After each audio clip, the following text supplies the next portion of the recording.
தச்சரின் கடைசி வீடு. ஒரு வயதான தச்சர் ஓய்வு பெற தயாராக இருந்தார். அவர் தன் முதலாளியிடம் வீடு கட்டும் தொழிலை விட்டுவிட்டு தன் குடும்பத்துடன் நிம்மதியான வாழ்க்கையை வாழ விரும்புவதாக தெரிவித்தார். சம்பளத்தை அவர் இழக்க நேரிடும், ஆனா அவருக்கு ஓய்வு தேவைப்பட்டது. சிறந்த வேலையா செல்வதை கண்டு முதலாளி வருந்தினார்.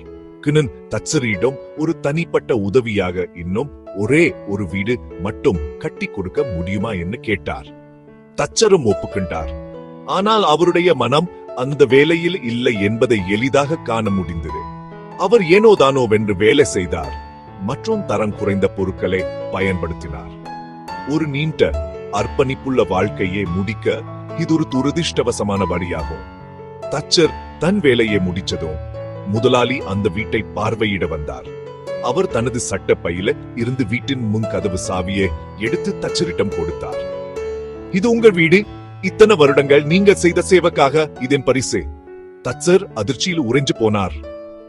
என்ன ஒரு அவமானம்!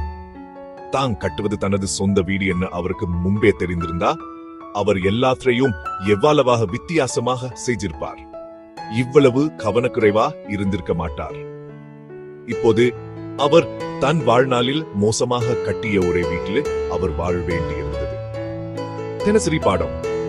நாமே நம் வாழ்க்கையின் தச்சர்கள். நாம் ஒவ்வொரு நாள் நம் வாழ்க்கையை கட்டமைக்கிறோம்.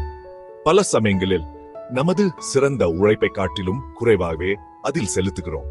பின்னர் ஒரு அதிர்ச்சியுடன் நாம் கட்டிய வீட்டில்தான் நாம் வாழ வேண்டும் என்பதை உணர்கிறோம். இன்னும் நாம் எடுக்கும் மனப்பான்மைகளும் தேர்வுகளும் தான் நமது நாளைய வீட்டை கட்டுகின்றன. ஒவ்வொரு செயலும், ஒவ்வொரு தேர்வும், ஒவ்வொரு எண்ணமும் ஒரு அணி, ஒரு பலகை அல்லது ஒரு சுவர் போனது.